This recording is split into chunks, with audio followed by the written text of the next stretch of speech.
Clerk, could you please call the roll? Sure. Tucker Whitman is excused. Andy Dennison. Present. Whoops. I think it's time for a new mic. Ben Vitale. Present. Chris Petrus. Here. Paul Pickney. Here. Aileen McNabb-Coleman. Present. Keith Batman. Here. Joseph DeForest is excused. Charlie Ripley. Present. Joseph Bennett. Here. Elaine Daly. Here. Timothy Lattimore. Here. Michael Didio. Here. Ryan Foley. Present. Pat Mahoney. Here. Please stand for the Pledge of Allegiance and a moment of prayer. Please remember Tony Turner, a peer advocate who was instrumental in developing PC Squared program at Mental Health. She was also a contributing member of the Community Service Board and served as chair from 2013 to 2015. She was a tremendous asset to the mental health clinic and will be greatly missed. I pledge allegiance to the flag of the United States of America and to the republic for which it stands, one nation, under God, indivisible, with liberty and justice for all.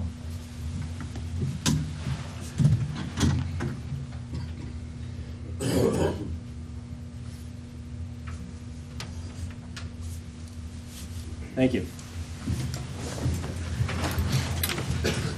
All right, we have proclamations. Yeah, we got one more set. We got it. All right. Okay. Our sincere condolences to the family and friends of Jean B. Ford, mother of Donna Gilfus, Cayuga County Treasurer employee. Proclamations, these were all presented. NAACP 19th anniversary of the Dr. Martin Luther King Millennium Luncheon.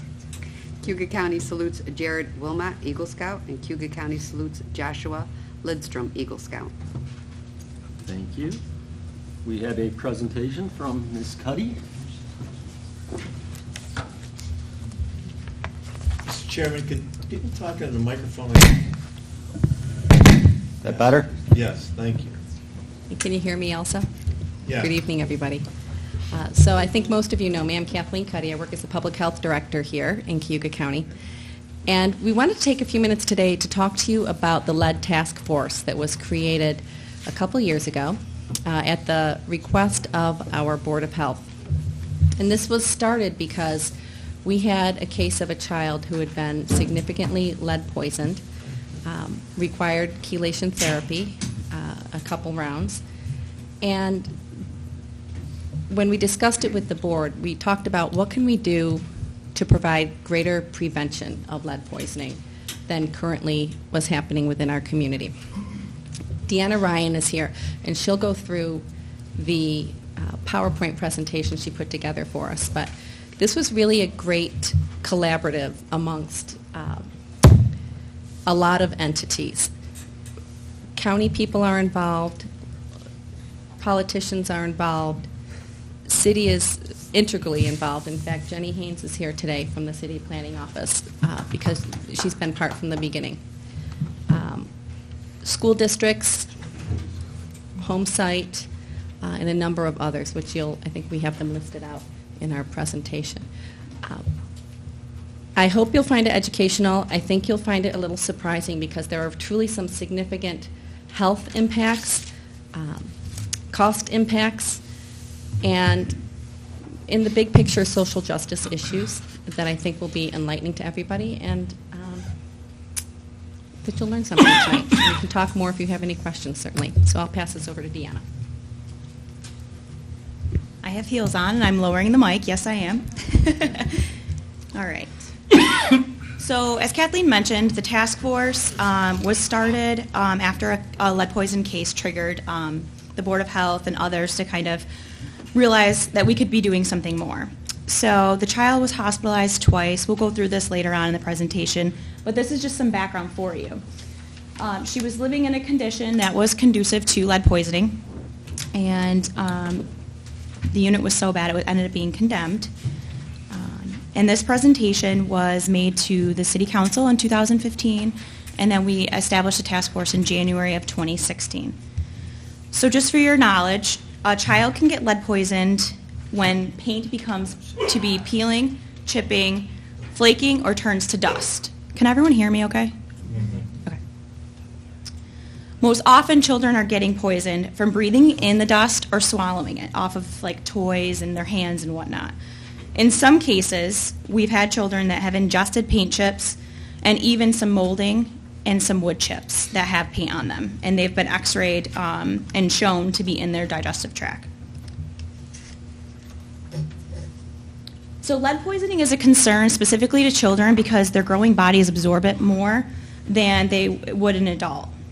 And children under 6 years are more likely to be exposed to lead poisoning than any other age group, and specifically because children are playing on the floor. Most often that's where lead dust would fall. They're playing with toys that may have lead-based paint in them and whatnot. What's important to know is that lead poisoning is toxic for children because it does harm their ability to grow, behave, and learn. So once a child's poisoned, the lead effects are irreversible. And as you can see, they range from lowered IQ to hearing impaired, having issues with speech, and early signs of ADHD, just to name a few. We've had some poisoned kids that are nonverbal. And when we do a nursing assessment, the developmental assessment is done as part of that nursing visit. So even when a child's exposed to low levels, they can experience some of these things. And when we talk about their development and their ability to learn, this next slide is eye-opening because most kids that are lead poisoned will be receiving some type of special education service at some point, probably most of their life. So what you can see is if they're young enough to not be in school, they may be case managed by our early intervention and preschool for special education programs that the health department has. And then once they transition to their own school districts, they would be, handled through that district. That's their home district. We use the Auburn and Large City School District, and these are the most current numbers that the district has. But as you can see, the cost of a special education student per year is listed at the top. The second bullet is the cost of education over the course of 3 years. And the third bullet is the difference between a general education student and a special education student over the course of their 13 years in school. So it's $260,000 difference between a general ed and special ed. Some of you may be familiar with the Freddie Gray case. This quote was from an article that was published about that. And it says, a child who was poisoned is 7 times more likely to drop out of school and 6 times more likely to end up in the juvenile justice system. So education, the justice system, things like that can't work. It all has a societal impact. So how do we treat it? Most often, lead poisoning can be treated by improving the housing condition and the nutrition of the child. Those are all things that we do at the health department. We work with the homeowners, we do nursing visits and things like that. But we're very reactive to treating lead poisoning. One thing that we'll talk about is chelation therapy. If a lead level gets high enough in their blood where their body can't excrete it, they have to go in the hospital and they're admitted for about 5 to 7 days. And chelation is an IV therapy that helps them excrete the lead through their kidneys. It's very painful and it's very expensive. The cost of 1 round of chelation is about $33,000. These numbers were as of October 2015, and they're the most current I can get from Upstate. Upstate Golisano Hospital is the only hospital in the area that will do the chelation therapy. So as you imagine, the cost of transportation for the family back and forth, food while the child's staying there, and things like that, those are all things that we assist with if the family is in need. It's important to note that a child cannot be discharged from the hospital until we've identified a lead-safe environment. So at the same time the child's getting therapy, we're working with the family to identify housing. And oftentimes they are temporarily housed in a hotel at the cost of the county until we can identify the safe housing. So who's at increased risk? Children, most specifically those living in poorly maintained housing. And as we talked about, poorly maintained housing are most likely those homes that are potentially going to have peeling, chipping, flaking paint. So as long as we have old housing in poor repair, Cayuga County children still remain at risk. This is just the poverty rate and the percentage of housing built before 1980, and that threshold is because lead-based paint was removed for household use in 1978. So that stat is why we are concerned with homes built before 1980. Again, we're talking the city, and as you'll see, most of our lead-poisoned kids are residing in the city of Auburn, but lead-poisoning kids are everywhere, north, south, in the city, they're all over the county, but a majority of the caseload is within the city center, so that's why we're using a lot of this. city-focused. So 95% of the city housing was built before 1975. Does that mean all 95% of the housings have lead-based paint? Potentially. Does it mean it's a hazard? No. It will only be a hazard and create an environment conducive to lead poisoning if it's peeling, chipping, flaking paint, or if we have a great homeowner who is doing renovations and doesn't understand the importance of lead-safe practices and goes and starts ripping out walls and things like that and creating dust.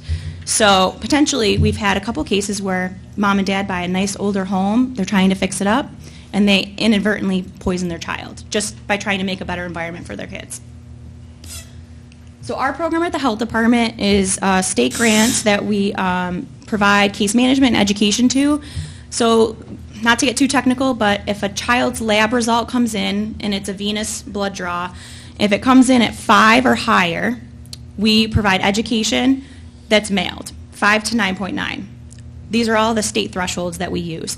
10, the state wants nursing call made to the family, working in collaboration with the provider, and then also mailing packets of information and following up for testing.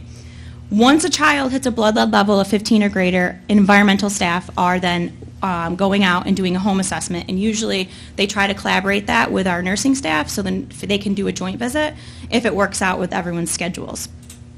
Like we said, at this point the child's already been poisoned, so we're being more reactive, and that's why we wanted to start being proactive. So as you'll see, the number of cases that we have since January 2010, over 15, is 30 for our caseload. 22 of those children were residing in the city, 16 were living in rental units. In 2013, 14, and 15, each of those years we had one child require chelation. Each time those kids required chelation, it was a multiple round, so most likely 2 times. Think about $33,000 times 2 times 3 kids. That number right there adds up. And all of those kids were on Medicaid. They were not private insurance. Luckily, this past 2 years, in 2016 and 2017, we haven't had any kids that have required chelation. When we did our environmental investigations, most often, 99% of the time, it was lead-based paint that was the problem. We had one fluke where there was a child that was making its own ammunition and shooting guns and things like that and poisoned himself because he wasn't washing his hands before he was eating. It was an older child. So that's why we don't say 100% of them, because one of them was that child. So the case that triggered this, our response, happened in 2015. The venous confirmation, if you can't see on the screen, it was 64. Kids are required by public health law to be tested at 1 and 2 years of age. Not every physician tests. Not every family goes and gets those tests. So some do a finger stick in the office. If it's elevated enough, a venous confirmation is ordered. Whether that family goes, we don't know. Sometimes they don't. This child didn't get her first test until 2.5 years old. So as you can see, her elevation was so high, she was immediately hospitalized. And then she was readmitted for a second chelation therapy, which is what I was mentioning before. When we did the environmental inspection, it was in a unit that was in the city of Auburn. The estimate came back from the lead safe contractor, and it showed $20,000 was the estimate for the work that needed to be done. The secondary residence was not in the city, it was in the town of Fleming, and it required $8,000 worth of work. So these are just some of the images. I'll go through them quickly, just in the essence of time. But you'll see the paint chips on the floor, the door jambs not in good shape, the outside, lead-based paint on the outside of the home, the windowsills. This was the door of the secondary residence. This is the ceiling in one of the screened-in porches, I believe. I'm sorry, what? This is the, so this case, all of this information was shared at Board of Health, and we presented to the City Council, and now we have our task force that started in January 2018, and these are the members. So our task force has been meeting monthly, discussing different strategies and approaches to take. One thing that kind of came out immediately was to focus on rental properties because of the caseload and the number of kids that were poisoned in rental units within the city. The other reason was because rental properties are required to have a certificate of occupancy. To To receive that certificate, the landlord must agree to the inspection by a code enforcement officer, and that's done on a 3 to 5 year basis. This was our way to prevent future lead poisonings from happening. So what we did is we created a list of addresses that we had, and we went through with the city and compared our listing of addresses to their listing of active valid COs. What you're going to see up here is that we provided them with 52 addresses. 30 were identified with expired COs or work in progress. Since then, 8 have been issued valid COs, 8 are still expired, and 14 have a work in progress or a conditional CO. Jenny did give me some updated numbers. They haven't fluctuated too much since November when we last did this, but there were 2 addresses that were condemned as well. So as part of the task force, we said, well, we have this program at the health department called Healthy Neighborhoods, and we go out and we do home assessments. It's free, it's voluntary if they let us in. We're in the city of Auburn, towns of Locke and Moravia, and the child doesn't have to be poisoned. So we can use this approach too. So we started tracking the addresses of the home assessments that were done by that program to be a little bit more proactive in sharing those results with the city, those addresses. One thing this program looks at for is lead hazards in the home. So we can actually flag a home if we see like peeling, chipping, flaking paint. They can't verify that it's lead because they don't have a machine that would do that, but we have a machine at the department that we could go out and do a joint visit with them or city code enforcement officers for that matter if there was a question of whether or not the paint was lead or not.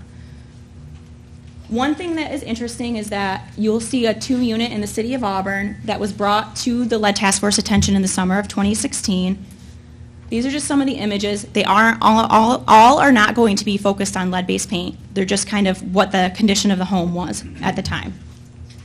So as you can see, that would be lead-based paint. It's flaking, it's scaling. This is the windowsill.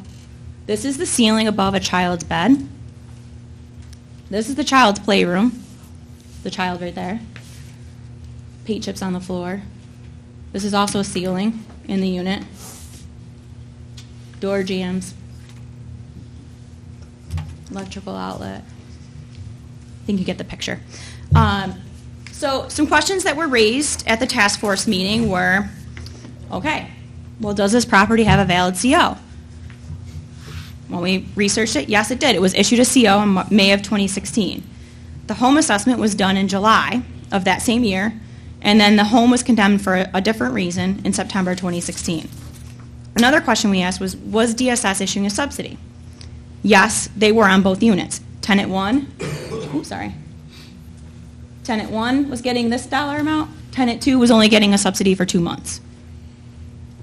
So one thing we said was, okay, as a task force, does a CO truly mean that it's reflective of the condition of the home, and DSS doesn't require an inspection of these properties? So those were 2 things that stood out to us. We're going to travel back in time just for 1 second. We're going to go back to the original lead poisoning case that triggered this. She was discharged from the hospital and went to a lead-safe environment, getting routine lead testing. We were trying to reach out to her, hadn't gotten in touch with her. Found out that she moved to a new address without notifying us. Typically, we're notified and we go out and do a pre-inspection on that unit so that we can verify it's lead safe. Because she had such a severe lead poisoning, we had hoped to have done that in this case. We were notified after the fact, and her lead had jumped 10 points after coming down significantly in her lead safe environment that she was previously residing in. So we go out, we do an assessment. We find lead hazards, we issue a notice of demand, which requires a landlord to correct those hazards. We talked to City Code Enforcement Office, and they had issued a certificate of occupancy on the unit. They had been working with that landlord for a year to get them to get the inspection up to snuff and to issue that.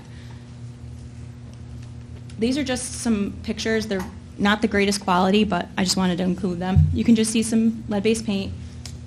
This residence is across the street from her original poisoning, so the neighborhoods play into this.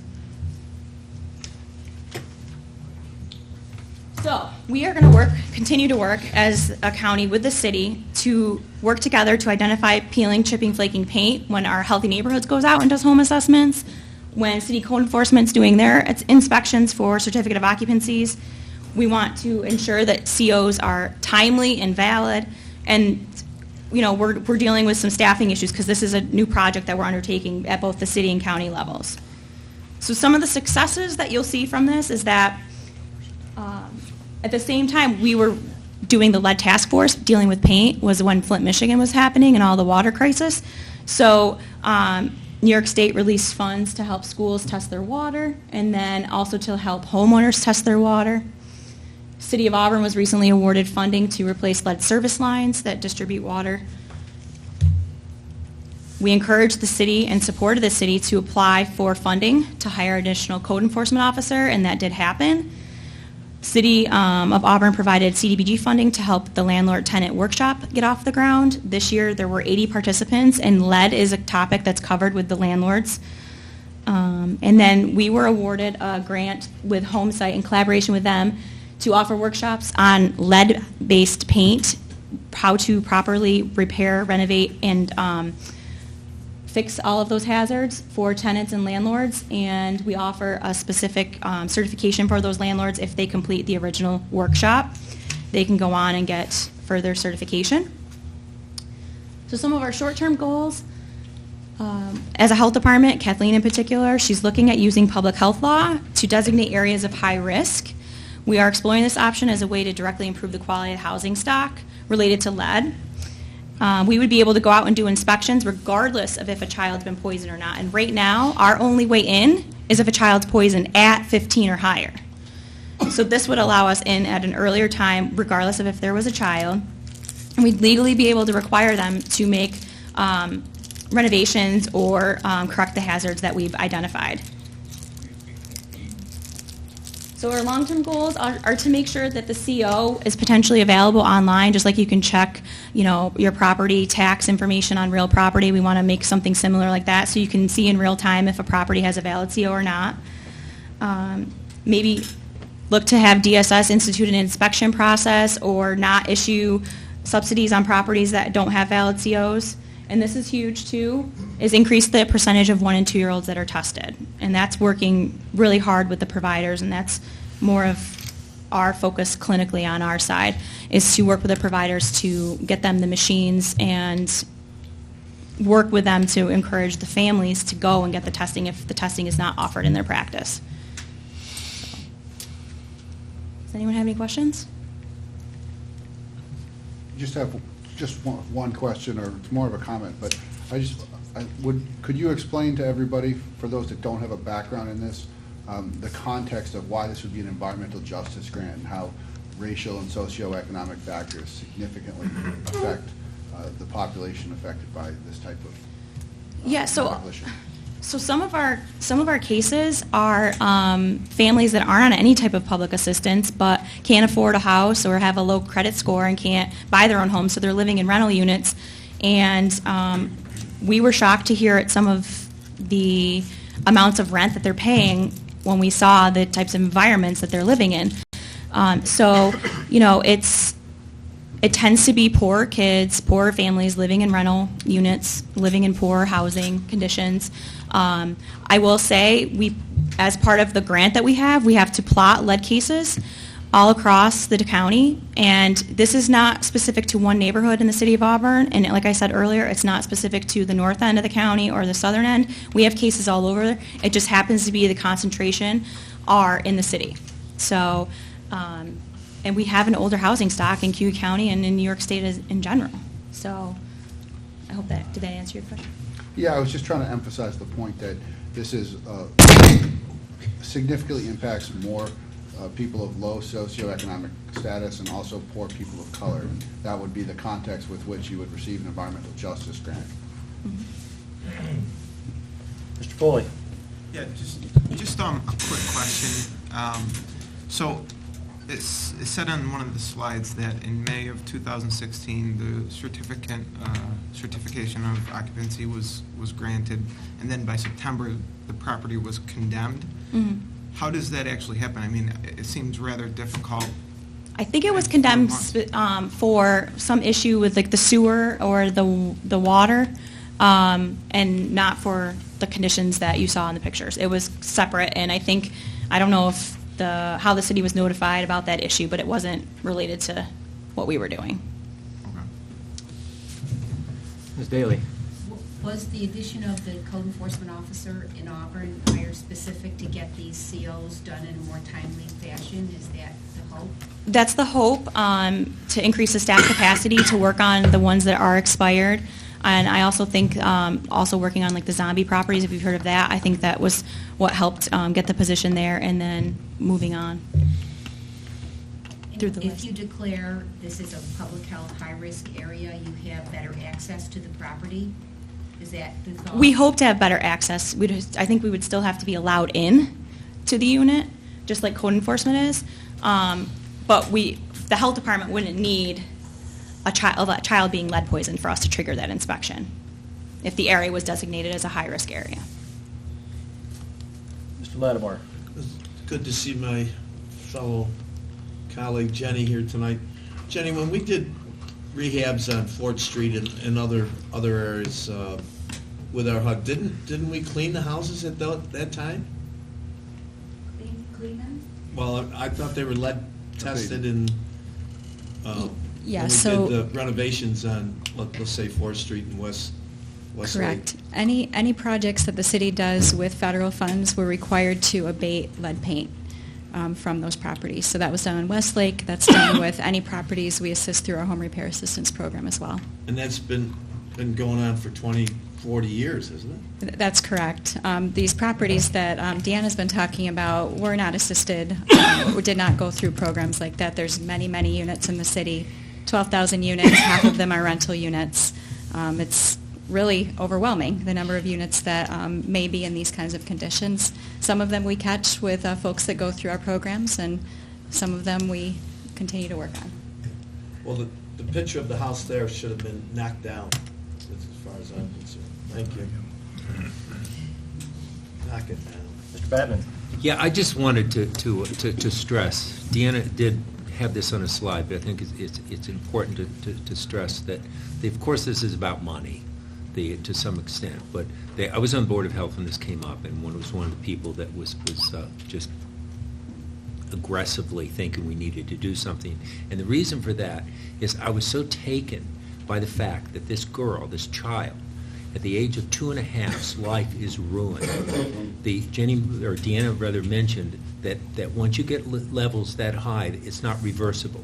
This child went from a normal, healthy kid with a future to a child who has no future. The doctors on the Board of Health, when those numbers were mentioned, each and every one of them went, literally. There was an intake of breath, and they said this child will be lucky if she can function at all. That's the significance of this. Of course, it's expensive, but these are lives that are ruined because paint is not taken care of. I mean, it's terrible. It breaks my heart, and I'm sure it breaks all of your hearts. Mr. Dennison?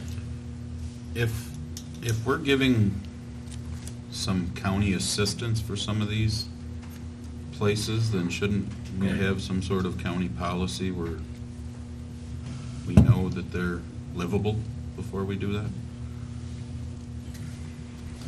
Those are some of the conversations that we're having with the Department of Health and other programs that are used to provide housing to people.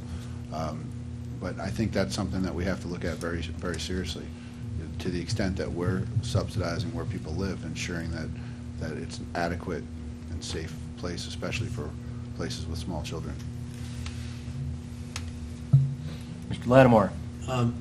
Being in the insurance industry, some of the insurance companies will not write habitational housing because some of the parents were actually poisoning their kids in order to get lawsuits against the landlords.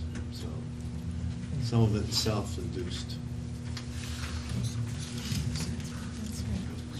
Mr. Do Batman? we have any indication that there's any case in Cayuga County in which there was intentional poisoning of a child?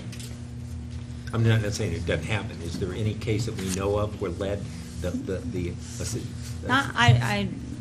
Not intentional, but I think that there's been children that have been left oh, sure. unsupervised that are But allowed I to just think- eat the trim of the molding on the floor Sure. and but have I think wood chips Mr. in their stomach. Latimer's point was Yeah. that the parents would actively encourage I don't think this we've thing seen so any they of could that. sue the That would be landlord. neglect. Yeah, I don't think we've had any either.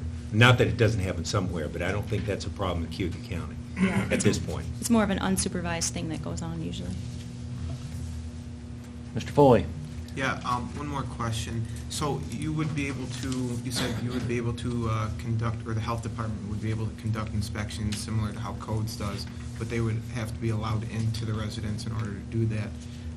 What happens if they are not allowed in by the property owner or?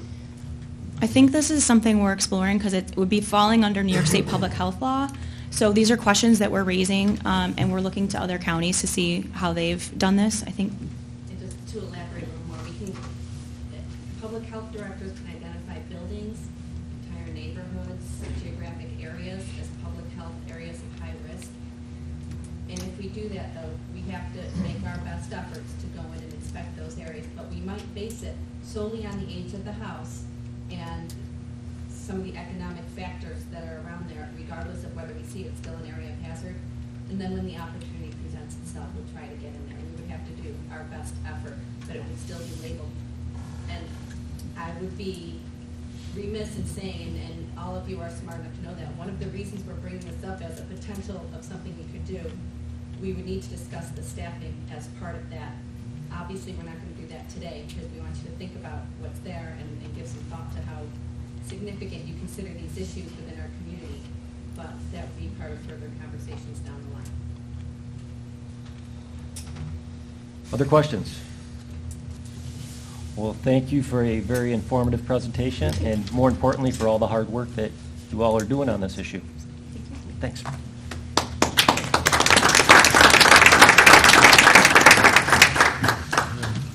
All right, public to be heard. Please remember that you have 3 minutes, and you must state your name and address. Mr. Lattimore.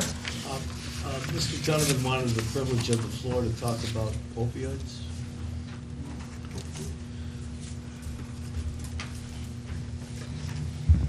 Okay, thank you, Mr. Lattimore. Good evening, members of the Cayuga County Legislature and County Woods, Administrator Woods. My name is Timothy Donovan. Thank you for the opportunity to speak before you tonight on a topic that has tragically affected this community and many others. I am a member of the Cayuga County Drug-Free Community Coalition and the Cayuga County Alcohol and Substance Abuse Subcommittee. I have followed with great interest your discussion about the potential class action lawsuit against pharmaceutical companies that manufacture and distribute opioids. As you are well aware, the opioid crisis is a national epidemic, and claims that have been made there is a link between addiction to prescription drugs and substance abuse. In my capacity as a volunteer and community advocate, I have seen the dreadly trajectory of painkillers to opioids to heroin too many times. It may have been started only with an injury that required painkillers, which is already prescribed and refilled and ended in a heroin overdose. Not only have substance abuse-related services and costs for municipalities and counties increased dramatically, drug companies have greatly fueled and benefited from this crisis. I therefore urge you to join other New York counties in a lawsuit that aims to break this vicious cycle at the beginning and hold pharmaceutical companies accountable for their part in the nationwide epidemic that resulted in big profits for them and too many personal tragedies for the rest of us. Thank you for your time. Thank you, Mr. Donovan.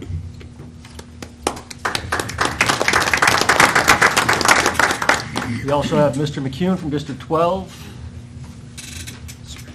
Come on up.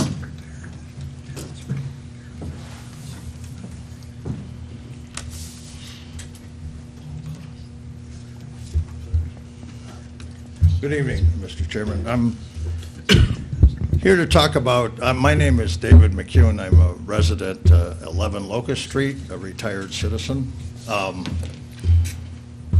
In following Tim's speech here, or talk, I wanted to talk a little bit about what we've seen in the last few weeks, and unfortunately the last few years, of guns killing children in America.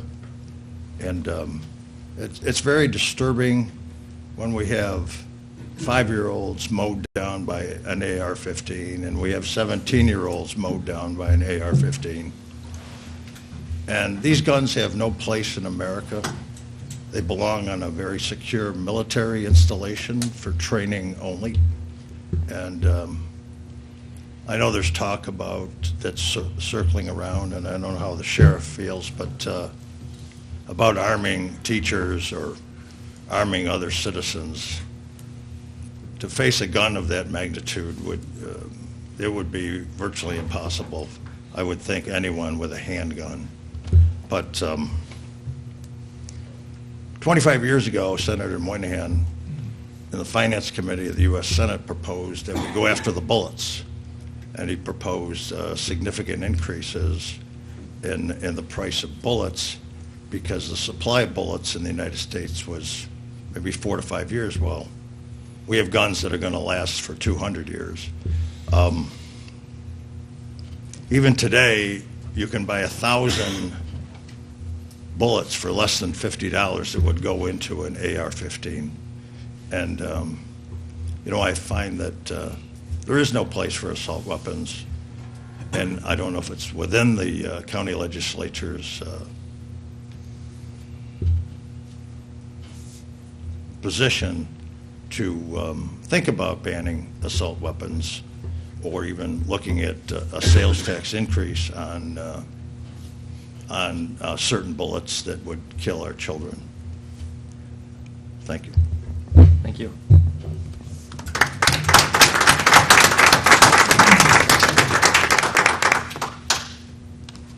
All right, we have minutes for approval, 123:18. Move them. You or me?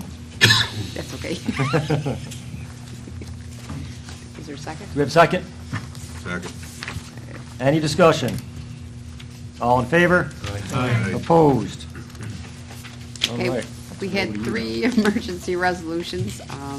Resolution 45-18, emergency authorization to authorize the chair of the Cayuga County Legislature to enter an agreement with the Shaw's Town Budget Services, Inc. Resolution 46-18, emergency authorization to authorize the chair of the Cayuga County Legislature to enter into a contract with Silverline Construction Incorporated. And 47-18, emergency authorization to create a temporary leave bank for a Cayuga County Highway Department employee. There's no action required on that, that's just informational. Yep. Yeah, and I think I answered all the questions about that in Public Works, but if anybody would like me to review any of them, I'd be happy to. All right. CCC report, Dr. Durant. Mr. Chairman, good evening, everyone. We're certainly, as we're in the month of February here, we're in the middle of our spring semester. I mentioned last month, although it was only a few days in, that we have hit our spring target of enrollment for the year.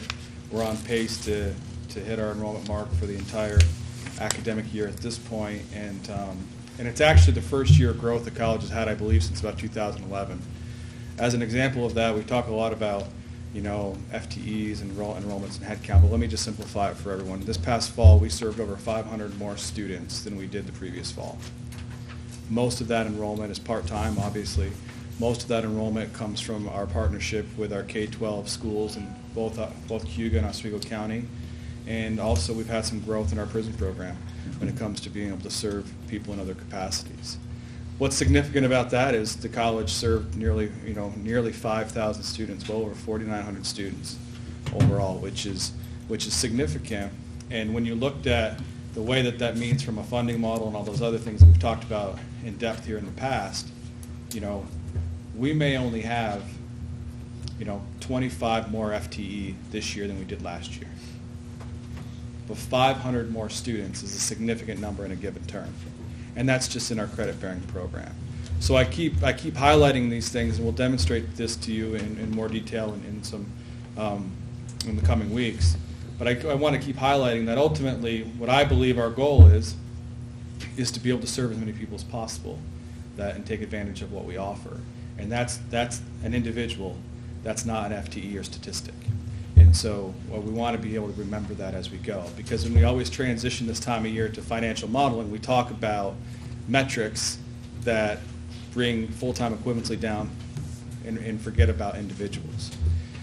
Things that have been happening in the college in the last several weeks, our chief academic officer, our provost and vice president for academic affairs, Dr. Ann Herron, has notified myself and our trustees of her retirement from the college. She'll be retiring in January of 2019. She gave us a year notice. In the best interest of the institution, I then have launched a national search beginning about 2 weeks ago for a new provost and vice president of academic affairs, with the hopes of having that individual be able to join our campus in advance of the fall semester. This is the best timeline to be able to attract, I think, the most qualified candidates to be able to serve in that capacity at the college and as the provost. Those that may not be familiar, your chief academic officer is typically your number 2 in an organization. Dr. Herron has served the institution in a very admirable way. I think over 7 years of service. She's just done a tremendous job of leading our faculty and our academic programs to where they are today, and will really set us up well for our future. And I know the trustees, when they accepted her retirement in recent weeks, and myself, we just want to express our gratitude for all of her service and look forward to our continued work together for this next year. In your packet tonight, you have consideration of an agreement that the Board of Trustees, the college, has made with our Maintenance Facilities Union for their contract. Certainly hopeful for your support, and I just want to say that we're pleased to be able to come to an agreement with the group. They work very hard on our campus to be able to be kind of the first impression that everyone makes on their campus when they come to it, and just appreciate all the work that they do, their leadership and our leadership, to come together to come to an agreement. And the trustees were in unanimous support of it. Certainly we'll look for yours tonight. As we go ahead in this advocacy time, I talked about it last month. We're looking to advocate for the state.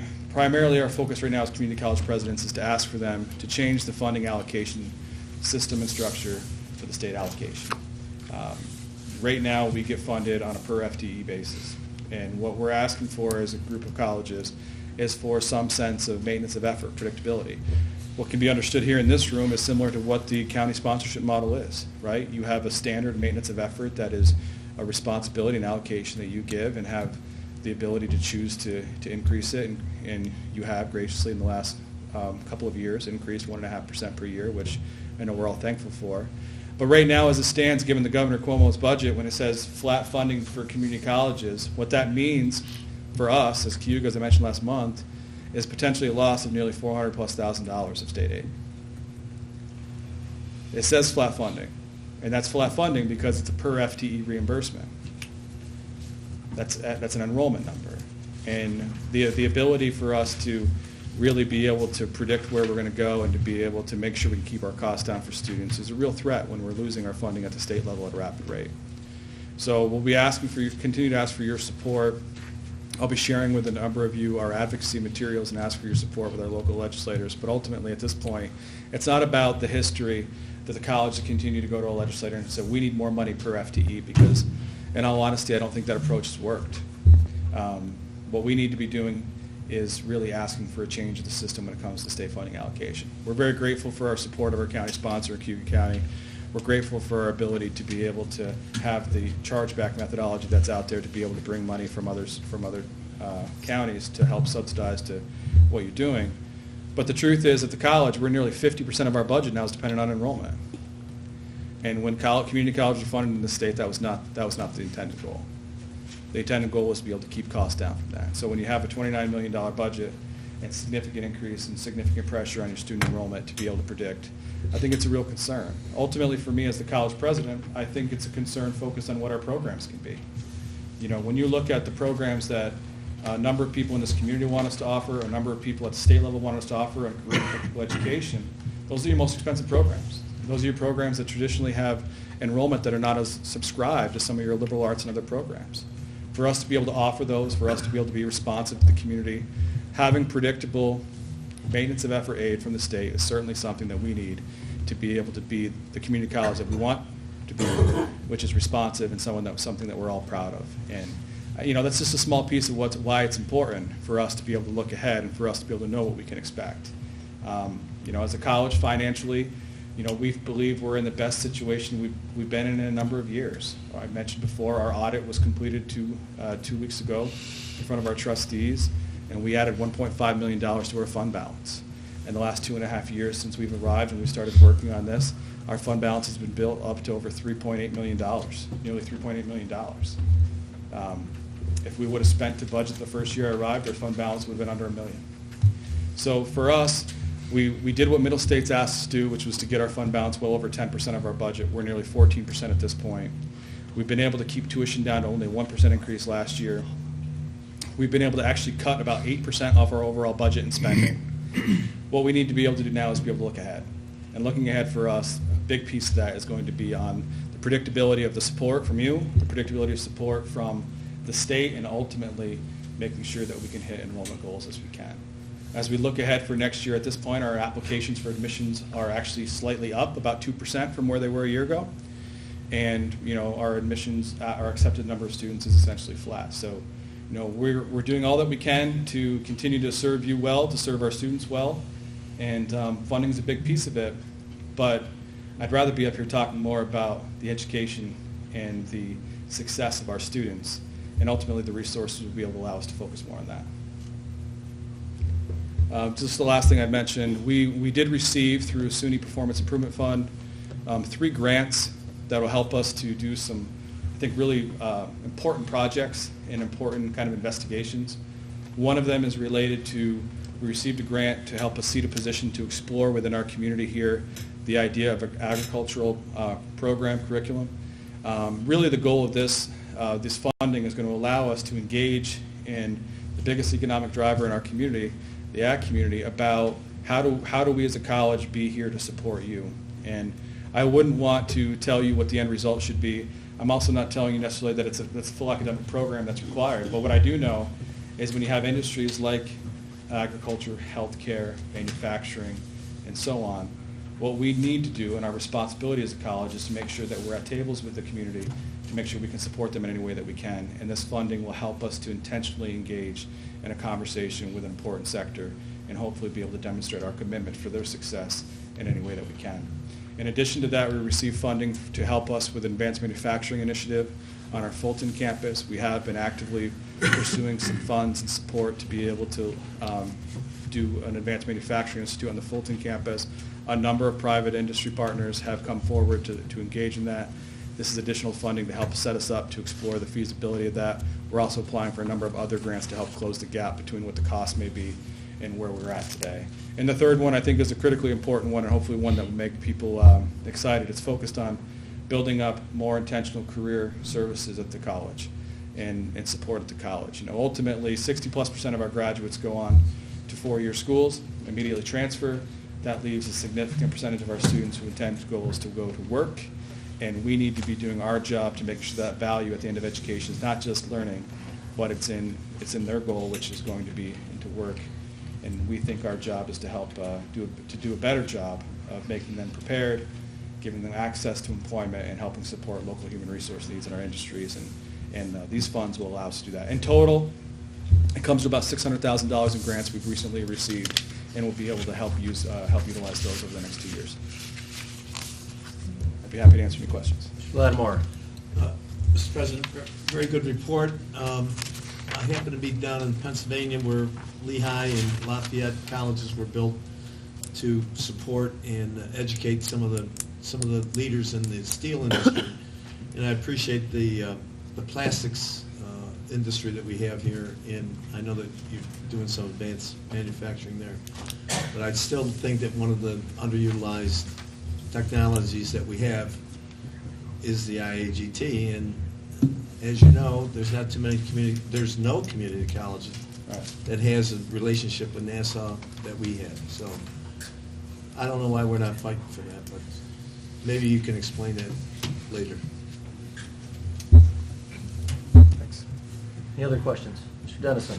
This one may be off the wall, but is there any chance or benefit if this college ever became a four-year college?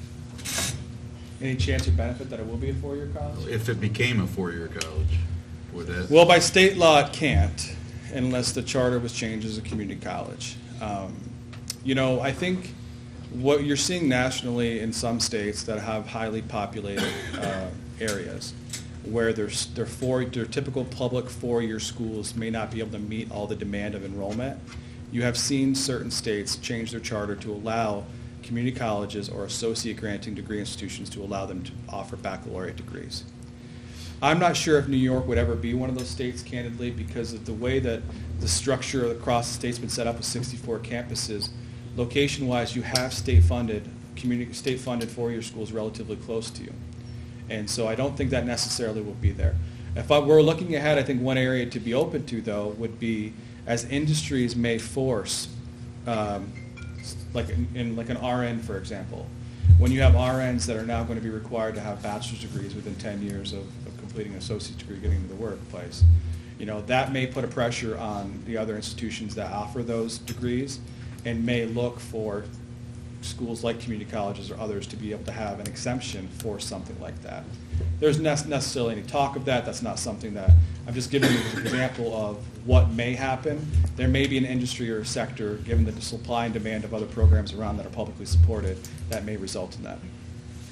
But our focus, candidly, given our mission, given our scope, is to continue to work with four-year partners that do exist, bring them locally where it makes sense. Empire State College has been a long-time traditional partner of Cayuga Community College. They have presence right on the Auburn campus, allowing individuals to be able to continue on, and if they're place-bound or if this is the preferred way and having some flexible way to really complete their degree. Certainly we have Wells College, and our top transfer schools continue to be schools like Oswego, Cortland, and Lemoyne and others.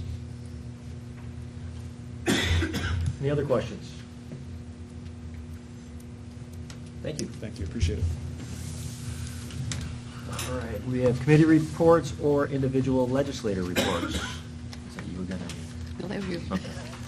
Mr. Lattimore. Mr. Chairman, I did attend the hockey game yesterday that the Auburn High kids won, and congratulations to the section winners. Hopefully they can bring back a state banner. And I know Moravia came close again, but maybe next year. Any other reports? Mr. Batman. I'm not sure, we have a couple of special resolutions to consider, one of which has to do with the southern part of the county. That's going to be done later in the agenda? Correct. Okay, fine. Then the thing I did want to mention is that in terms of death, Michael Mickey Pachuta died unexpectedly this week, and Mickey was a longtime school board member at Southern Cayuga, well-known in the community, former King Ferry fire chief. He was a code enforcement officer in Scipio, I think Venice, and Ledyard, formerly in Aurora. So it was an unexpected death. He'll be greatly missed, and I just wanted to mention that. Thank you. Any other reports? Mr. Chairman, are we investigating, supposedly the governor came, and I know Mr. Batman was with him, and indicated that he had additional monies for us for the cleanup of the lake, and then, I don't know, the press had the other day that maybe that money's not in the budget. I know that several of us were at the mansion the other day, and any update in regards to the additional funding? I haven't gotten any update at all. No, I haven't received any update. I mean, I read the article in the paper that said there was some question about the grants not being finalized. I don't know if that meant that that they were considering still multiple proposals, or if it meant that the grant contracts hadn't been issued yet. Could we find that out? Yep.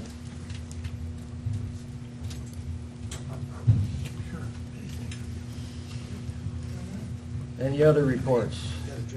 Well, Pat, if I may point out, I think what Ms. Lattimore was referring to is the $65 million for the specific lakes. My understanding is that money is in the budget. They're moving forward. In fact, next week, there are meetings in environmental science and forestry that are associated with that, to begin to look at how that money should be structured and spent. So that project, I'm quite confident, is moving forward. The state's there's always a question with money with the state, of course, but. Absolutely. That's correct, but I think I don't think Mr. Lattimore was asking about that 65 million. Well, that's when I was with the governor, so. Yeah, but there was the question, and it was in the paper, about certain grant award announcements that had been made in the CFA and whether or not those were final or not. And I think that was, and I can look into finding that out. But as far as I know, the 65 million is in the budget and hasn't been amended. I think, and Steve is attending next week on our behalf. And Eileen, Catherine. Mr. Chairman, after a long and arduous study or analysis of the deferred comp, I think, Justin, you want to just mention what we did there, or? Sure, I can do that now, or I can do that with my report. The deferred comp with Mr. Batman and Mr. Lattimore, several staff members met this afternoon. We unanimously decided to bring forward resolutions next month to abandon using the model plan program under state finance law and bring forward a resolution to opt into the state deferred comp plan instead.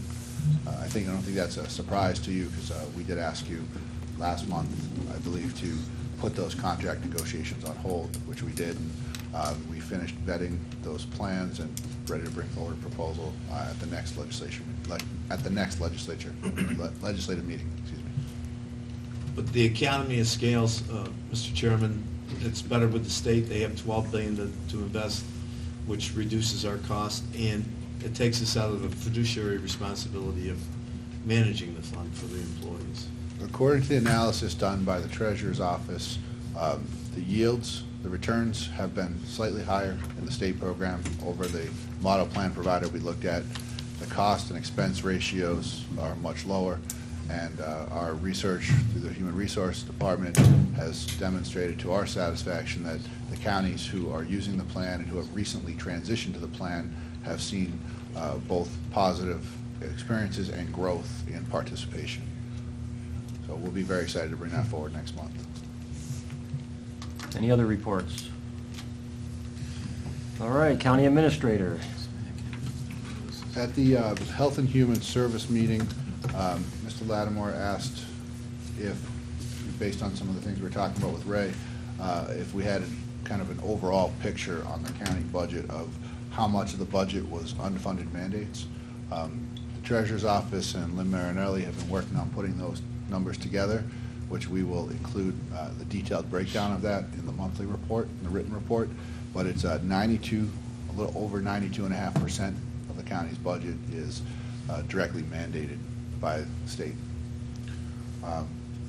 Mr. Foley asked me to prepare an additional update based on the state budget. So following up on the college president's report, there's basically 6 top concerns for the county from the state budget. Number one, this shouldn't come as a big surprise, but the impact of raise the age is going to impact our budget in a number of significant areas. We're likely to need, we are already under-resourced in our probation department, and the additional strain and burdens that will be placed on the probation department from the responsibilities of implementing raise the age is going to likely require new positions in that department. There's the possibility that we will either need a new position or additional contract monies to cover the family court responsibilities in the county attorney's office.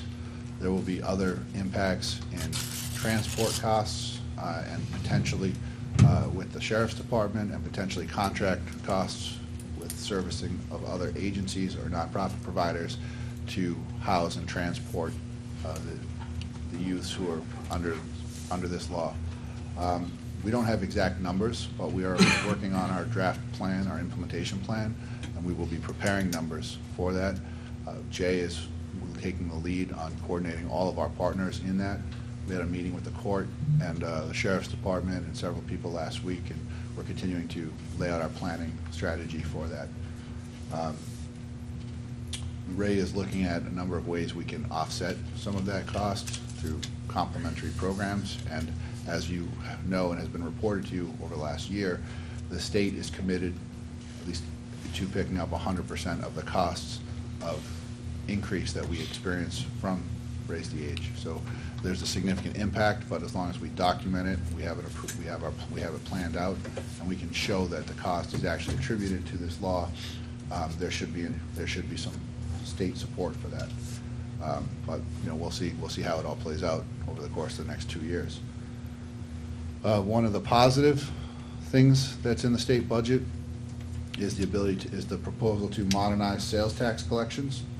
The governor's proposed to cover internet sales transactions, which currently we do not collect sales tax from. The mechanism through which he would do that is actually similar to what we just did with the bed tax, where we're now collecting it from Airbnb. The governor's proposing to regulate internet marketplaces as the point of collection.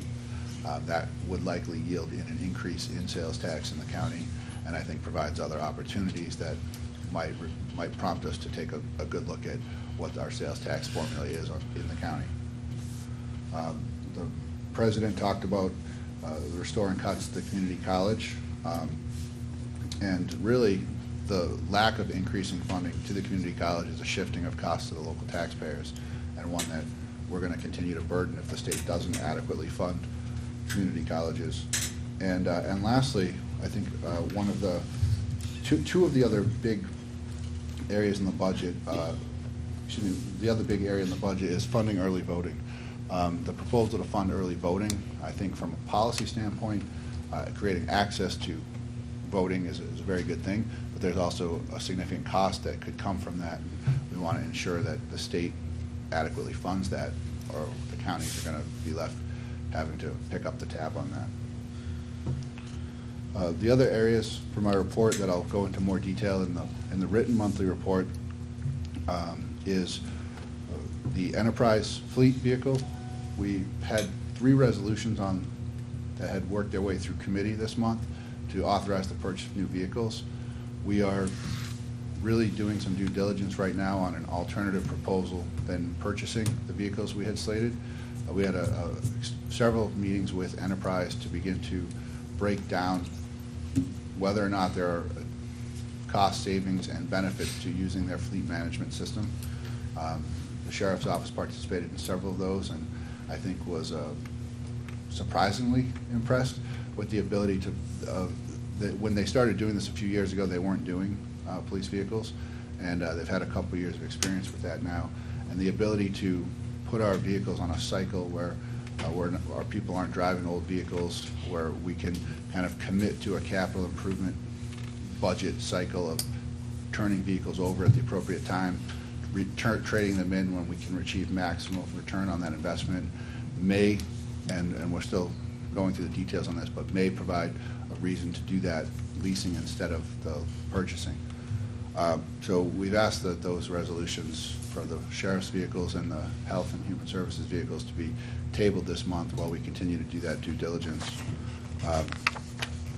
And lastly, I know several of you are waiting patiently for the CGR report. I was in touch with Mr. Sefco this week, and I do believe that we will be having a draft of that report for our steering committee very soon, and hope to be back to you next month with a presentation on that. Mr. Lattimore. Mr. Chairman, Fred's replacement tonight. I don't think we introduced her to the whole body. For those of you who don't know, this is Diane Donnelly, our new Deputy Chief Assistant County Attorney. Many of you may know Diane. She was previously an Assistant County Attorney, and Fred called with the flu, and he was going to come in. I told him to stay away, and his deputy now is sitting in the helm actively. She had a busy day getting ready with all these extra resolutions. One of the projects that are on your plate, Mr. Woods, is the downtown parking facility in the back of this building. The city has gone and extended the Pomeroy Park area, and I indicated to you that maybe solar might be as a cover and as a producer of energy. Hopefully we can maybe get some grant money to extend that. And we're also looking at some of the discharge water. We have a problem in the back of our building. We have sandbags up there. Hopefully we can remedy those situations with this new study.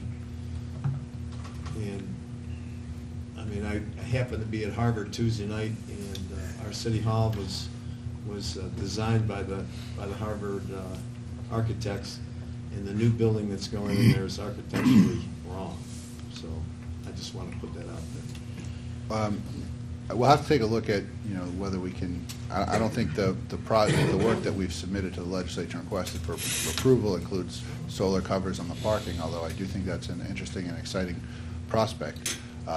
There is a resolution in the Public Works batch tonight for your consideration to create a capital H account to deal with some drainage problems out back and resurface the parking lot in conjunction and in partnership with the city's effort to expand their parking.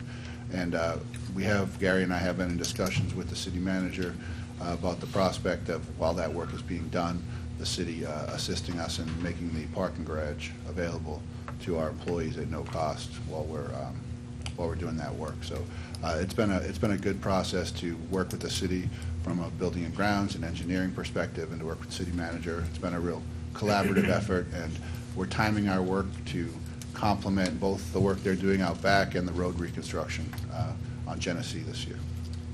Thank you for the diplomatic relations. Other questions? Mr. Bennett? Yes, thank you, Mr. Chairman. Mr. Woods, could you possibly look into the possibility of getting an extra mic up there for yourself and the attorney? It's sort of tough to read lips from back here at times. Do I need to, is that better? That's better, but yeah, if you each had your own, I mean, it'd be nice. See what we can do. Thank you. Is Steve Tobin here? Maybe we could get some lapel mics. Other questions? All right, my report will be rather brief because we have some updates for you at the end of this meeting. As a few of you did, enjoyed a great time in Albany at NISAC. The county administrator and I also went to the emergency and disaster preparedness training. It was a fun-filled 6 hours where we learned a lot, but it allows us to access Homeland Security grants, so that was well worth the time. A couple upcoming things. I'll be attending on Monday, March 5th, an event at CCC to recognize the Emerson Scholarship recipients. March 7th, I will be, this is coming your way, Sheila, so heads up. I just got the email to present a proclamation at the Auburn High School Music in Our Schools Month concert. So I'll be there on the 7th to do that. Amazing concert. It is very impressive to see what our young students are doing, and I would love to hear from other high schools in the county so that we can acknowledge them as well. March 27th, I'll be recording the Inside Government show. That will air shortly after that. And then April 18th, the administrator and I will be doing the Wednesday morning roundtable. Tomorrow night, Justin and I have a meeting where we will discuss many topics, including shared services, so that we can create a solid plan moving forward. Also, I've been in contact with the chairman or the president of ALWA, and I'm finalizing a meeting with him later this week or early next week to kind of see where they're going and what we can do to support them. So there's a lot going on, and I will keep you abreast as more things come. Mr. Lattimore. Mr. Chairman, as I had indicated, maybe we should have like a top 5 projects that we want to do this year, and I think, well, the lake is number 1, but number 2 would be to put the smart system in, the 400 miles of cable that been proposed in Moravia and Sterling, and assist in any way we can getting that deployed.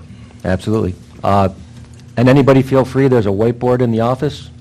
Write down anything on there that you think is going to be a main priority of yours. It's pretty full as it is, but we are trying to check off those boxes as we move forward. Any other questions? I could add a little bit to that. Yep. I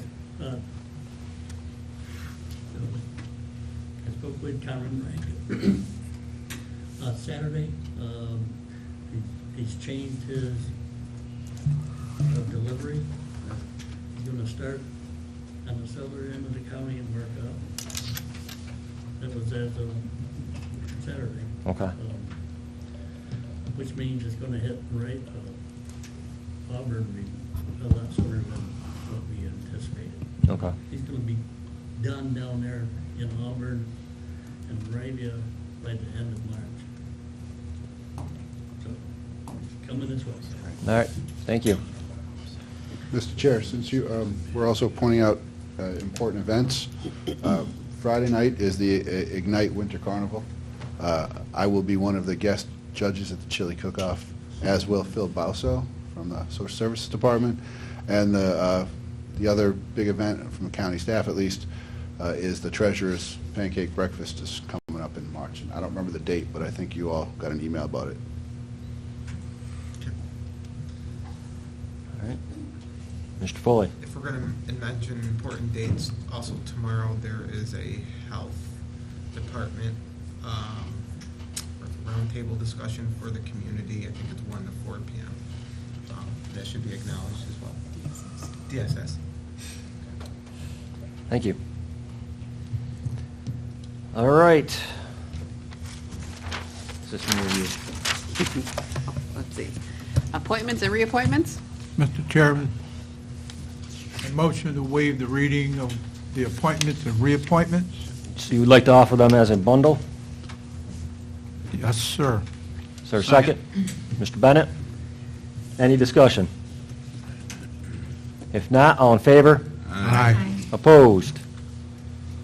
Those are carried.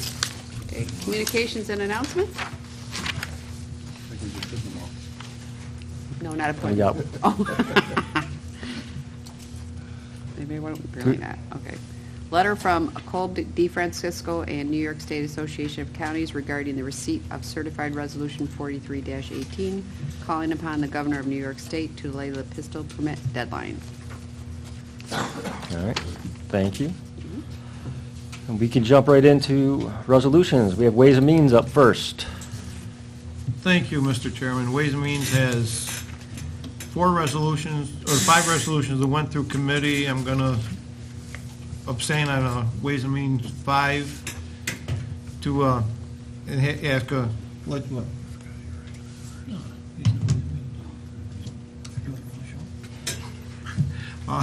I'm going to ask Legislator McNabb Coleman to take care of Ways and Means 5 because I will be abstaining, saying that has to do with the college.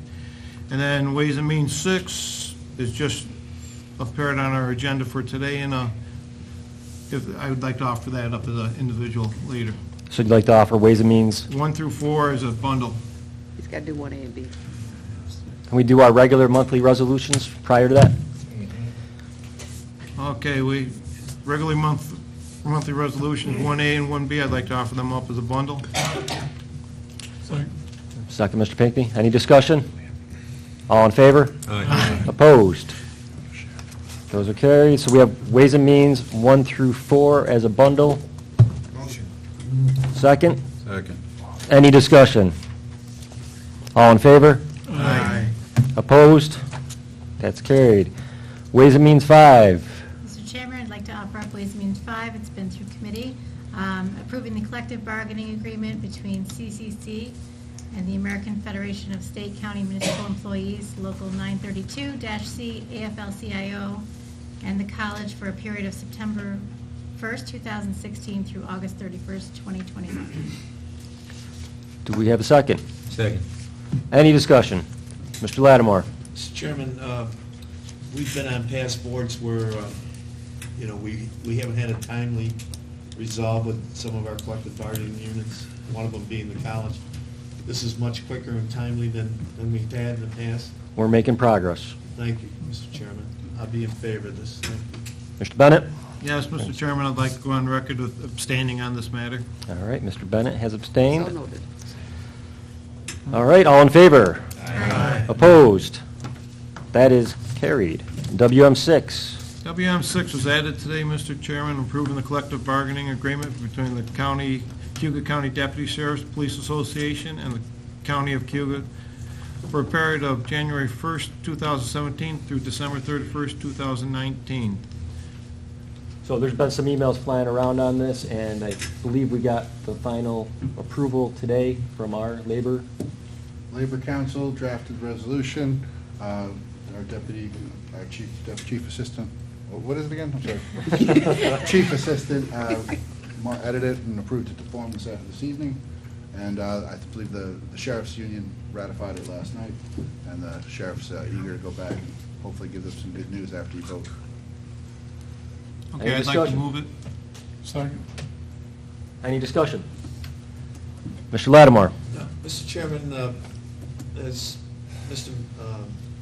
McCune had mentioned about guns and soft targets, the resource officers, I know that we have some in the schools, one.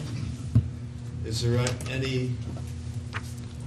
are we looking at staffing some of the schools that are in the county? I know that in the Auburn schools, we've always had them. I think that would be the role of the school to reach out to us to make that request. Yeah, and just point of order, it's a good discussion, but it's not germane to the approval or disapproval of this agreement. If we could have that discussion later. Any further discussion? Mr. Batman? You're forgiven. All in favor? Aye. Opposed? Congratulations. Thank you, everyone.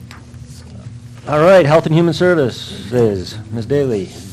Yes, Health and Human Services had initially 17 resolutions that have been reviewed by committee. There was 2 resolutions added today, HH 18, which is to allow the Public Health Director to accept funds and enter into a contract with Environmental Facilities Corporation. The funds are in the amount of $225,000, and they'll be used in the operation of the Health Department's septic system replacement program, which I believe will help homeowners in the watershed who have failing septic systems make necessary repairs. My understanding is this was a late notice, and this contract has to be entered into by Wednesday. That's the reason for this coming in so late. Also, there's HH 19, which is authorizing the Director of Community Services and the Chairman of the Legislature to sign a contract for the provision of licensed social work services at the county jail.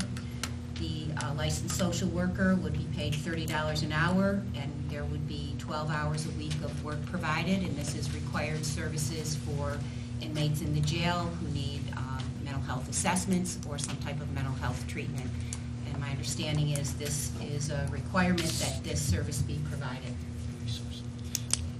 So there was a recent resignation, and this is another reason why this was, in my opinion, brought forth and put on the agenda.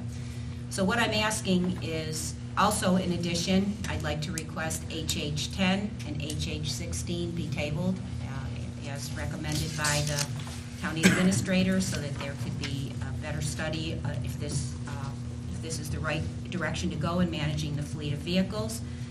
So I'm proposing HH 1 through HH 19 be approved as a bundle, minus HH 6, HH 10 and HH 16. Unless there are specific questions, I ask for their approval. HH 16? No, 10 and 16. Just 10 and 16. So we have HH 1 through 19? 1 through 19, minus 10 and 16. Minus 10 and 16. Which I'm requesting be tabled. We have a second. Second. Mr. Batman? Yeah, but is it a Cayuga? Which is it that you need to abstain from?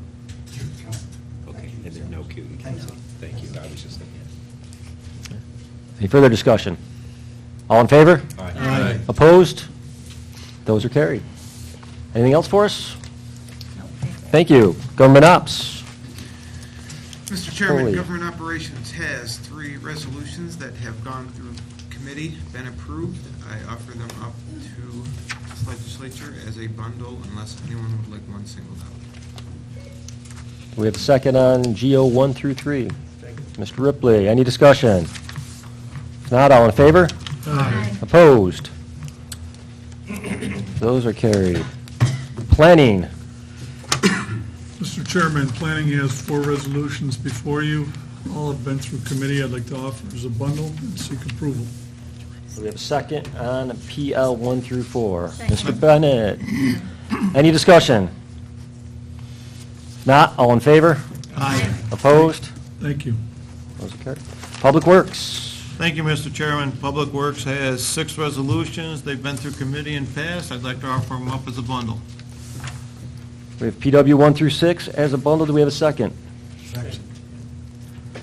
Any discussion? Mr. Chair, just note that resolution number 1 is the project that we discussed earlier about stormwater H. out back. Further discussion? If not, all in favor? Aye. Opposed? Judicial and Public Safety. Mr. Chairman, JPS has 5 resolutions, but 1 resolution, JP3, will be pulled. It's the car deal. So I'd like to bundle 1, 2, So you want it 3, pulled or and 5. You want that pulled or 1, 2, tabled? 3, 1, 2, 4, and 5. Or pulling it to table it. yes. Okay, so we're going to table JP3. So we have JP 1, 2, 4, and 5. We have a second. Any discussion? I have a discussion. I'm just curious, will these ones we're pulling be resolved by next month, I'm hoping? Are the ones that we're pulling be resolved by next month, do you figure? I'm hoping so. We just brought Lynn into the conversation to go to the next level of detail in our due diligence with Enterprise. And we're looking at the suite of options are available. Does it make sense for us to lease and finance the vehicles through them? Does it make sense to use them as a management service to help manage the fleet, and really kind of understanding where the sweet spot is to make sure we get the best return on managing our fleet. So there's it really gets down to questions of having the discipline to maintain the capital cycle, the capital budget cycle, and then kind of the technical experience to manage the fleet. One of the things that they bring to the table is knowing, because of the number of vehicles that they manage, knowing how to time the market. So, for example, there were several case studies where they demonstrated that they had helped the county purchase new vehicles, and then a year later, because of where the resale market was, even though it wouldn't necessarily be time on your cycle to buy new vehicles, where they could put them into new vehicles again the next year for less or same money or less because of the resale on the used vehicles. So we're kind of getting through all the due diligence on that. Mr. Lattimore. In regards to that vehicle study, I think we mentioned 2-wheel versus 4-wheel, I mean, being in the snow. Yeah, one of the things I, just as a general thing, asked the department heads to look at is when we're purchasing vehicles, specifically fleet vehicles, that we look at either having all-wheel drive or four-wheel drive vehicles, so that we can, get out of the parking lot here and make sure that our staff are safe and when we're servicing other far out parts of the county in inclement weather.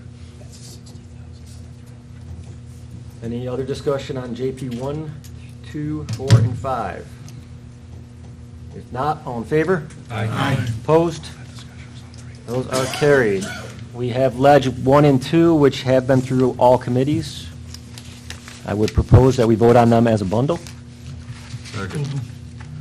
Any discussion? All in favor? Aye.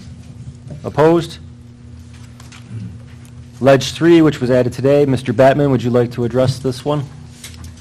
Yeah, Ledge 3 is something that Charlie and I talked about in proposing. Some additional information has come to light regarding the FEMA denial of the disaster declaration in the southern part of our county. That denial was based upon FEMA's claim that they could not approve a disaster based upon separate events, as defined by 2 rain events. And of course, the flooding in the southern part of the county were a function of 2 separate storms, but over a period of about a week. Bruce Natalie did some research, and he's identified at least 7 instances where FEMA has, in fact, declared a disaster based upon exactly the same circumstances as we're looking at in southern Cayuga County.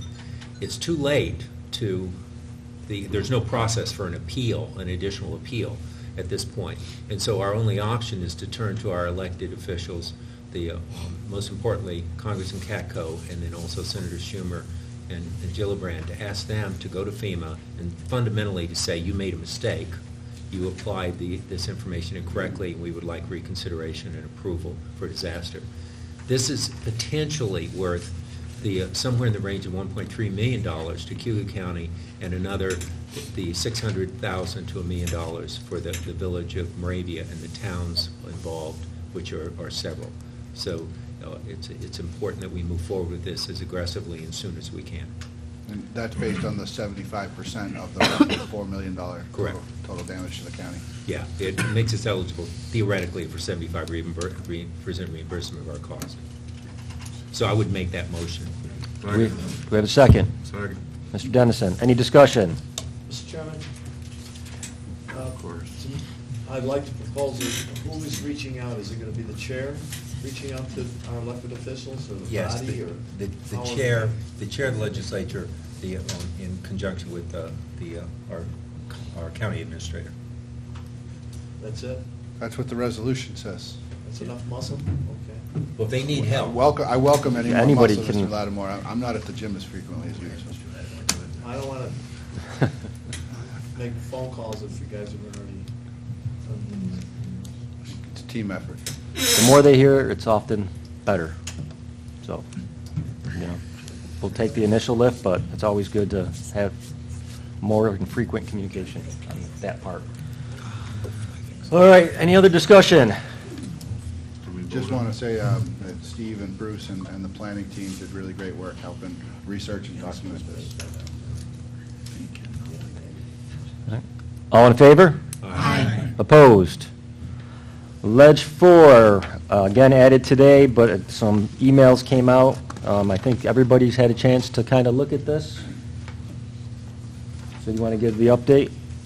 Actually, I would like to let Diane handle this one.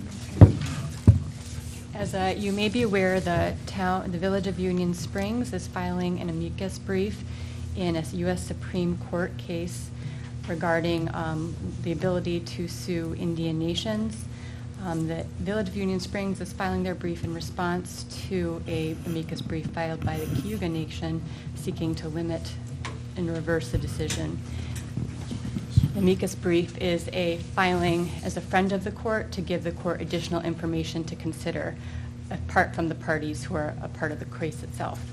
The Village of Union Spring has asked the county to join in its brief and to contribute to the cost of the preparation of that brief as a sign of our seriousness of commitment to the filing. And that's what this is about, and I'd be happy to take any questions. Judge Hayden had informed me that Springport's meeting tonight, they had agreed to finance $3,300 towards the $10,000 cost, and we're hoping that we would match that. So I would certainly like to put that in the motion to support. Legislator Pinckney, I believe we put a not-to-exceed amount in there with the idea that we would come in at the requested matching level, but the resolution is not to exceed $5,000. The reason, from a policy perspective, I think this is really important to consider, is that when the towns and villages are unable to collect, it becomes a significant impact on the county because we have to make them whole for anything they can't collect. So I think we do have a stake, we do have a horse in this race, and from a I don't want to speak to the legal side of things because I think that our attorney did a great job on that. But from a policy perspective, I think it makes a lot of sense to support this. This I'll second it. Mr. Lattimore. Several years ago, our Senator Nozzolio, I thought, had brought legislation to make us whole in regards to any missing Indian money. Is that not true, or that legislation didn't go through?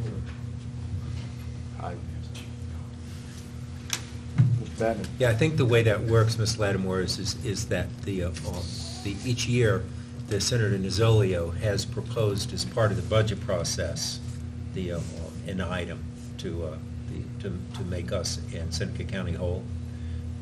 Now that he's gone, whether that continues or not remains to be seen. But it wasn't a law, but rather a part of the budget process. We're hoping, of course, that continues, absolutely. And I'm sure be talking with Senator Helmy. And what is the revenue that we lose by not collecting? What's the total dollar of that? I don't know the amount. Theoretically, we're held harmless by the state in the past, theoretically. Now, I think the amount, well, I know the amount is based roughly on the amount of tax due. But if we don't get that money from the estate or from other source, I think We'll still have to make the towns and villages whole. we hold all the towns and villages in the school district harmless for any loss of taxes for any reason. All but the city.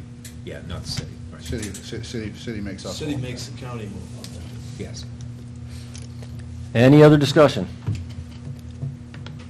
If not, all in favor? Aye. Opposed?